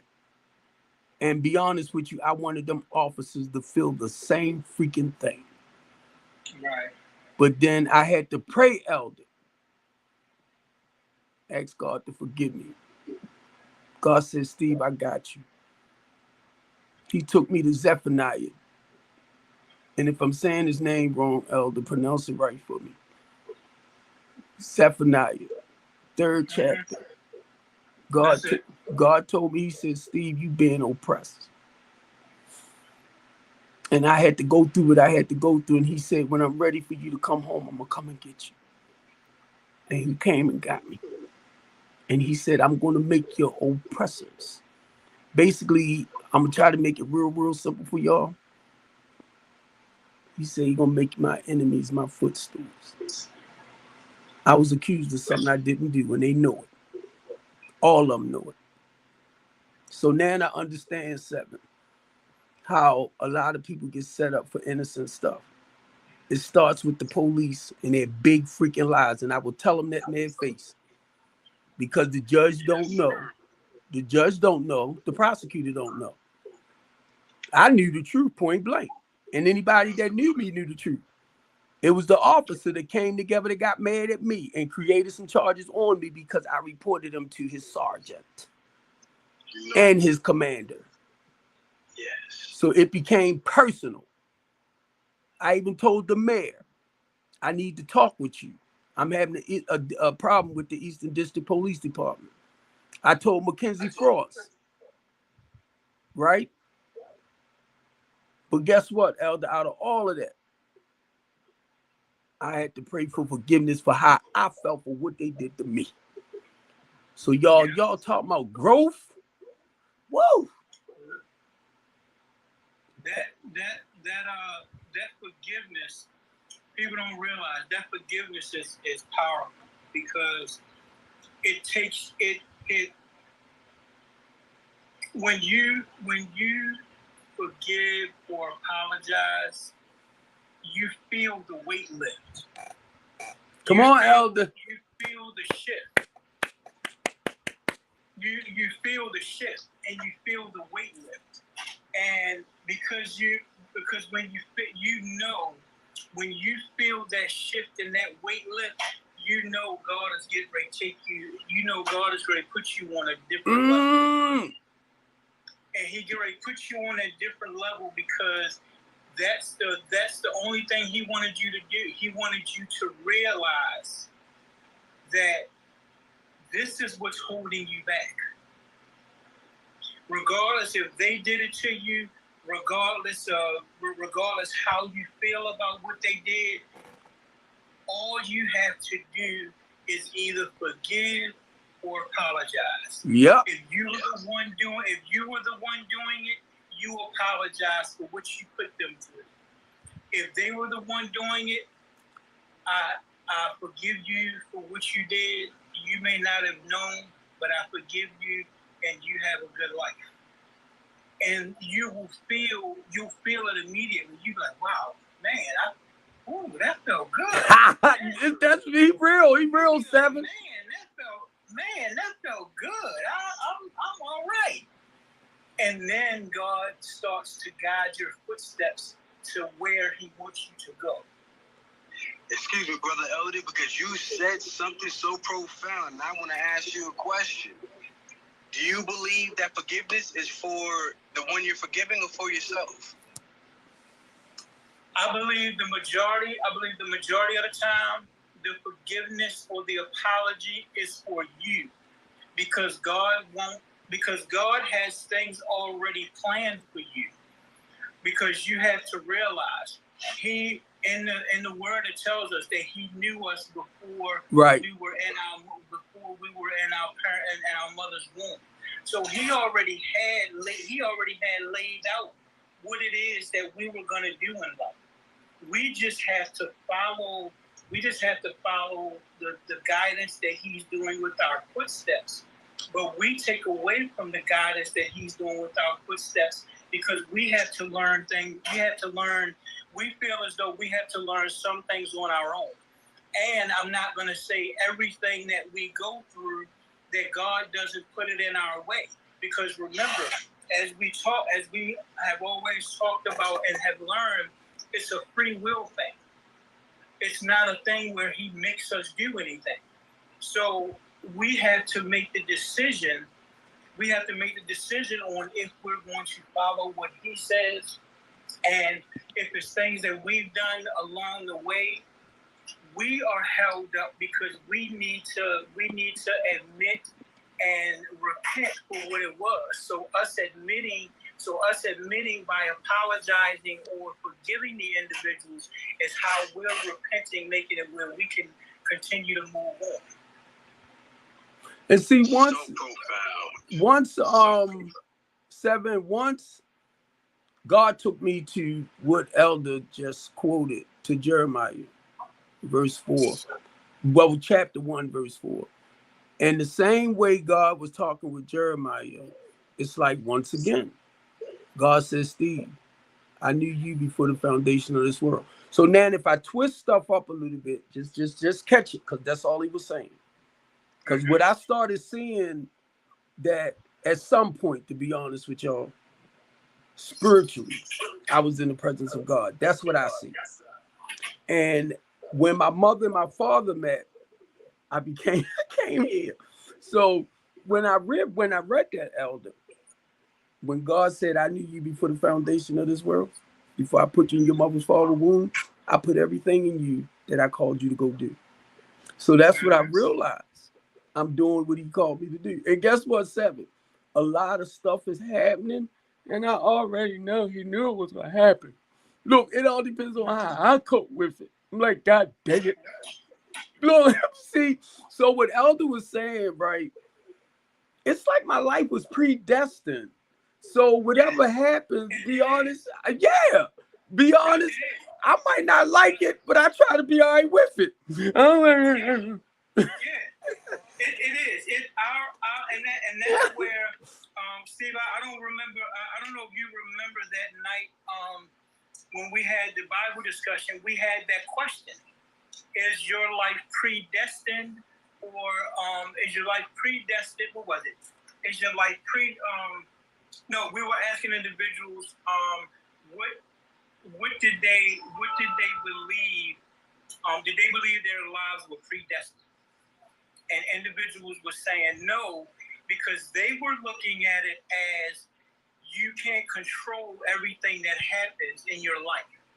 And I said, okay, so everybody gave their, on why they said that they didn't think it was predestined. I said, okay, you have to look at it. I said, your life was predestined. I said, you made the choice. I said, you made the choice to follow God.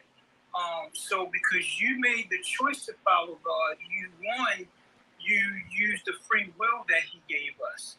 And the free will came because because he knew us before we were born. Right. So he already knew that. I said, look at it. I said, do you think he didn't know what was going to happen with Adam and Eve before it happened? I said, do you think he didn't know? Come on, Elder. I said, do you think he didn't know what was going to happen with Adam and Eve before it happened? I said, because look at what he did after it happened. I said, he could have, and I made mention of this last night. I said, he could have just made it where as though that was the end. That was it. It wasn't giving an opportunity for the earth and the world to grow as he planned. I said, because you got to remember, everything he did, it was because he wanted the earth to grow. He wanted the man to subdue it. He wanted the man to take dominion over it. He wanted them to be fruitful and multiply, so that more individuals. He was building the kingdom. He was building the kingdom. So you see, when Adam and Eve did what they did, all he did was punish them. He didn't stop the rest of the world from growing. He just punished them because they didn't follow what he said. There you go. Thank you, Elder.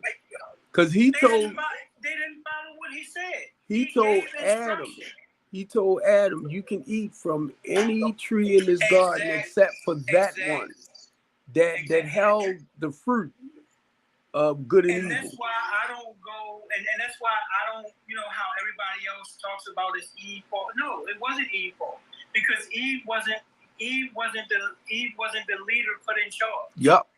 Eve wasn't the individual that was supposed to teach. Eve wasn't the individual that was supposed to. Eve wasn't the individual that was told, this is what you can and can't do. You forgot, Adam, you walked with God in the cool of the day, 7 days a week. Remember, 6 days a week, because the seventh day was rest. So remember, you walked with God 6 days of the week, and he told you what you could and couldn't do in the cool of the day. And you know what? When and it breaks, you notice he did not name Eve until God gave her what her punishment was, and then called him to give him his punishment. Remember, he called Eve bone of my bone, flesh of my flesh. He didn't name her Eve until God called him and gave him his punishment, and said, now because you and the woman I gave you, and that's when he called her Eve. Elder. That's when he called her Eve. So that's why I say God is really doing a different thing in me from what I've learned by being in the building. Right. By listening, right. By being in the building, and like I said, I say this all, and Steve, you know I say this all the time. By no means am I telling individuals not to do that. But if Correct. you are trying to live your life as Christ did, you have to do the things that Christ done. You can't be in the building trying to teach individuals how to forgive. You can't be in the building trying to teach individuals how they're to walk and how they're to treat people, because everybody is outside. You know how simple you saying that, and it's like when I say it, people don't get it, Elder, because I'm like, it's so plain and simple, nephew. Because I realized, right, I say this right that's why I was ordained deacon, but that's why if you hear me say I'm a minister, that's how I feel deep in my spirit, right? And I was called to go back. What Elder's saying, my work is out in the streets, right? And that's where he got me at. So it's not the building itself.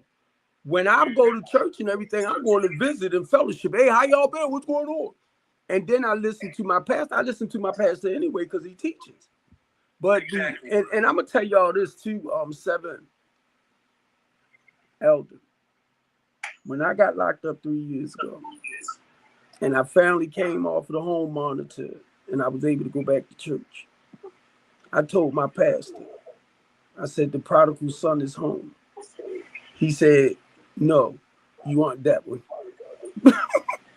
I said, he been knowing what was going on with me before me. Right? Because that's the relationship that you have. But my pastor know, right? And mind y'all, I'm in the big church. His people. The ones that's basically close up to him that's doing the work. And they knew, all of them knew, that whatever I went through, I had to go through. Because a lot of them, Elder, almost made me, Elder, knock him out. Oh, you off those shackles now. I'm like, her. But they knew, because of where I'm at in the ministry, I had to go through what I had to go through. And Elder, that made me, I'm like, God dang it. Because a friend of mine told me, well, a guy I used to sponsor, that's my friend. That's like my best friend. And he's in the ministry too. He told me, he said, Steve, he said, no matter how you stumble and fall, he said, we watching you. He said, no matter how you stumble and fall, you get back up. No matter how you stumble and fall. People is amazed because they out there talking about Steve, right? But when he said that, I was like, okay, because I know y'all see me. Y'all watch what I'm going through for the body of Christ. That's all it is. We suffer. Now, it's a joy in it. Don't get it wrong. But when you call yourself, like Elder said, when I tell y'all I am a Christian, I'm telling y'all, I am a lover. I am a follower of Jesus Christ. With my personalities, nephew, as far as my character, I try to represent him as much as I can, being loving, kind, considerate, and thoughtful. And I'm gonna tell you this: what I learned too, in the process. I'm talking about me, a nephew. I can be a rotten, no good son of a sea bitch. I can be evil too. So even though we talk about Satan and we might talk about Adam, you got to understand we talking about good and evil. And not only we talking about good and evil, God gave Satan or Lucifer, come on, a commandment to do. He disobeyed the Father. The same with Adam. God told Adam not to do this, do that. Adam did it anyway. That's just like your child. When you tell your child don't do something, and they do it anyway. They disobeyed the Father. So when I look at sin now, I look at sin when you know the truth in the word or about life, and you go against it, you're disobeying the Father. And now that's what I begin to see later, nephew, down the line, when you know the truth. But when people talk about good and evil, they might talk about Satan and evil, blah, blah, blah. And I'm like, do you realize that's part of your makeup? It's part of your characteristics. You have a good side to you. And you have a side where you lie, manipulate, cheat. And guess what? It's the same individual. I said, oh my God. He's talking about my character, my personality as a human being. But people miss it, nephew. They miss it. So I share where I'm at, and I share from my spirit, and I need you to catch it. But people be trying to figure us out, Seven. Wait a minute, what he said don't make no sense. It ain't gonna make sense to mine. I had to stop, Elder. I had to stop trying to figure, wait a minute. 1 and 1 is 2. Wait a minute, 1 and 1 is 2.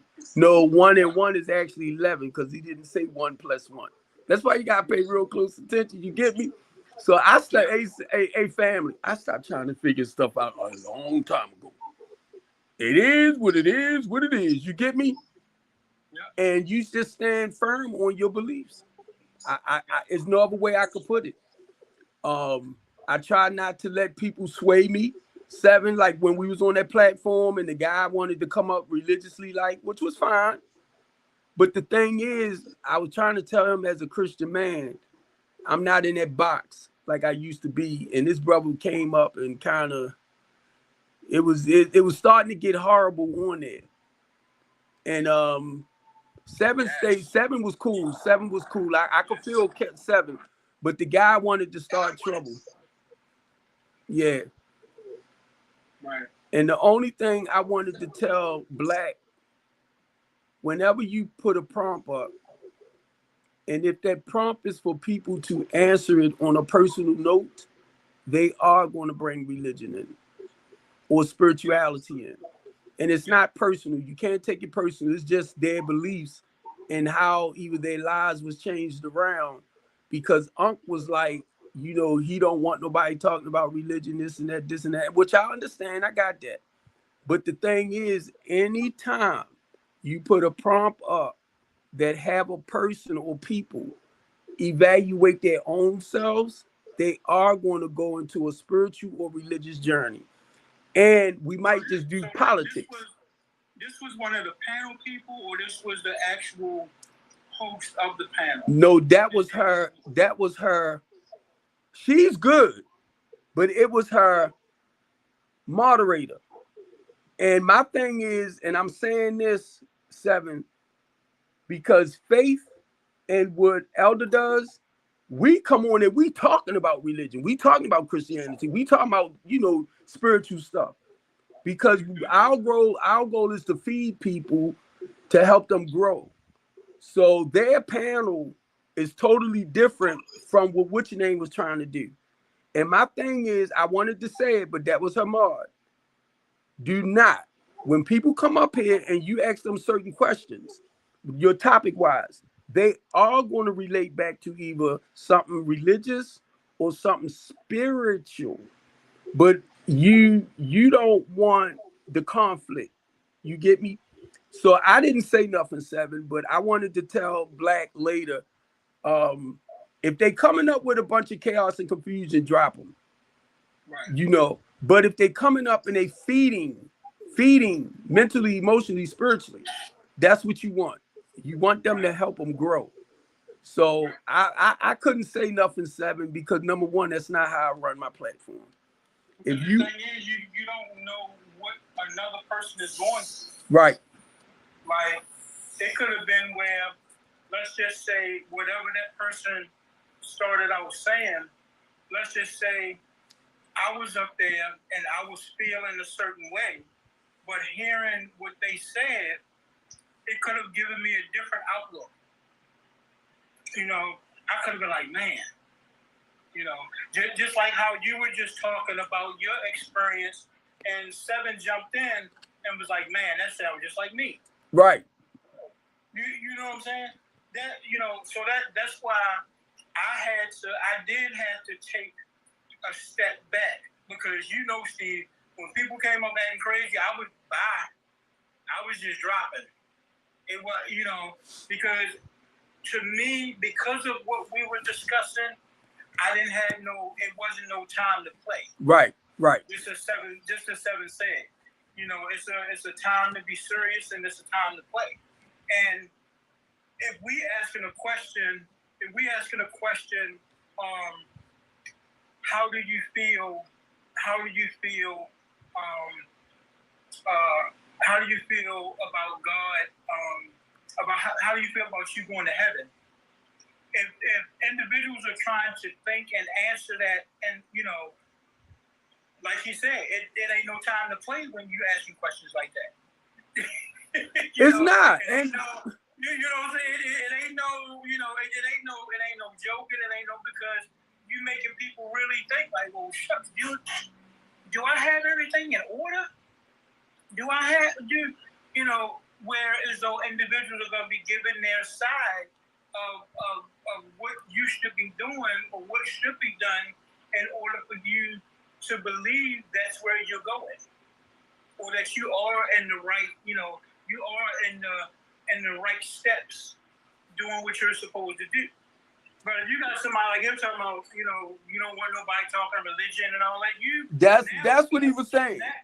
Now you done crushed that person, because what we realize and understand is that we're giving people hope and faith, and that's what I was always told when I started learning and was being taught and everything, was that you always want to leave the member with hope and faith. To give context to that conversation, it was the brother Unc that had made the statement. He wasn't dismissing the religious aspect or talking about religion. There was another individual, because I spoke upon my half because of my religious background. There was another individual that got inflamed and really got defensive with the whole panel afterwards. He was like, let's remove this aspect and stay on topic. He wasn't dismissing the religious aspect of himself per se. It was just saying, at this point in time, for this table talk, let's stick to this subject at hand, because people are going to have their opinions, and not everybody generates or vibrates on that frequency to understand and remove themselves from the aspect of it, and not just take the box of the religion and understand that we are spiritual beings. We are not communicating with this flesh and blood right here. Right now, this music that we're on, because we're having a meeting of the minds, and we are meeting as God's people right now. When God was talking in Genesis and said, let us make man in our image, he wasn't talking about this flesh and blood. He was talking about that spiritual soul that he 7. Let me 7. Hold up 7. Let me say this, because I'm on there a lot with them, and he was talking about like dismissing religion. Okay. But my thing is, you as a minister of Christ, right, and a spiritual man, I'm gonna put it that way.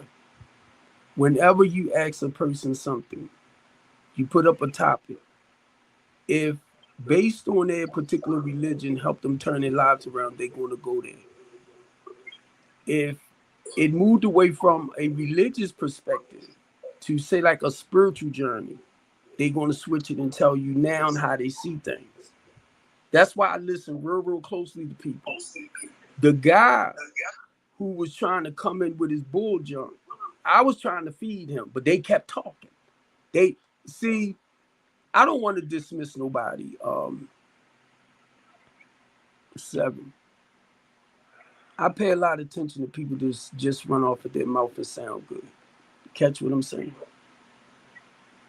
They just talk a real good game. I got you. I didn't have any discernment on that because I'm new to that. That was the first time I ever seen that panel. So right. I got you now. But you know what you did?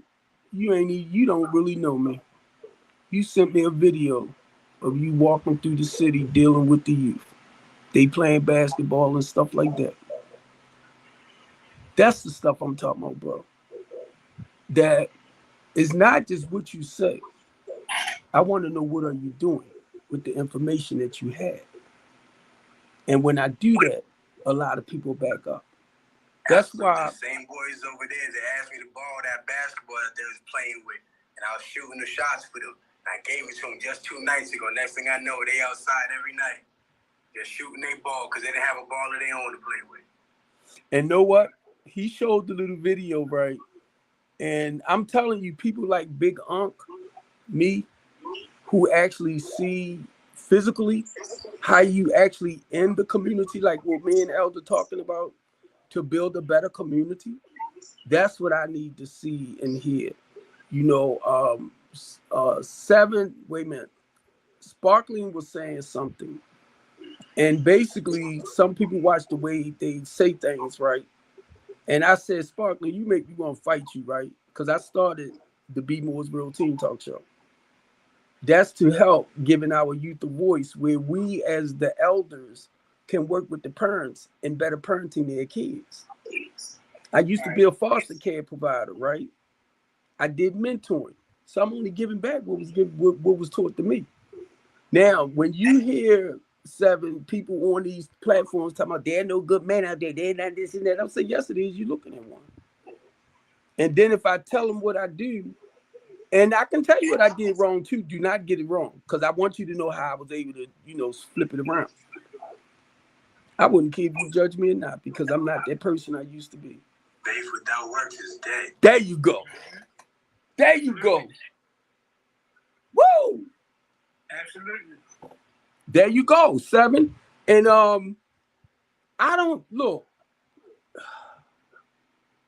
don't care what you say, because my whole thing is, are you actually doing the stuff you try to really preach and talk about? Are you actually working or walking in it? You get me? Because if you're not, you will make somebody like me who's been called, who's out like that. And I don't need to take myself there, but I'm saying this is how I used to do. Feel like I'm wrong for trying to help build our people. Now, it's only the spirit, man. It ain't me personally. It's just me surrendering myself to the will of God to do his work. I can run like Joan. I can run and hide and duck and all that, but guess what? I ain't gonna have no peace in my life. I already know it. So I know in order for me to have peace in my life, I got to be obedient to the word. Now, let me share this, because I'm going to get ready to end this. We got 2 more minutes. 7, you say something good for me to encourage the people while I get ready to close this out. And Elder, next. The word is not to be hoarded. If you have it in you, you share it. Feed the people. That's right. So hold on to it. Don't be like the Sadducees and Pharisees and just trying to sit here, look at me, look at me. No, you share it. You share your testimony. When you give it to them, you give it with love and kindness. You chastise with love. Because that's the only way you're going to reach somebody. Come on, Elder. All right. I mean, 7 just said a mouthful. He did. He just said a mouthful. you have to know. I think you have to make sure you understand what your purpose is. And the reason you want to understand what your purpose is because God gave each one of us a purpose. And the purpose he gave us is so that the kingdom can be built. So when you know your purpose, you're able to build your part of the kingdom, which rolls right into what 7 said. Baltimore City and TikTok. That's why we do what we do. Well, OG kind of quiet today, and it's okay. But you have 3 great, wonderful men and kings up here. And this is what we talk about. We share our experience, strengths, and hopes. And I'm going to say on how the Holy Spirit turned our lives around. Whether you believe in it or not, you can call it a higher power, however you want to do it, that's fine. But for Baltimore City, y'all know this is the reason why I do this. And I do this because of my stream. And I'm just closing it out with them too, Elder. I love y'all, Baltimore City. I know whenever we open up our mouths, we are being heard around the world in different countries. I already know that. Africa and all that. I already know. So that's why I thank these guys. I really do. I thank these kings for coming up and spreading the word the way they did. Baltimore City, y'all know I love y'all. And I'm going to get ready to end the live over here. Have a great night and a safe night, family. Love y'all. Women, family.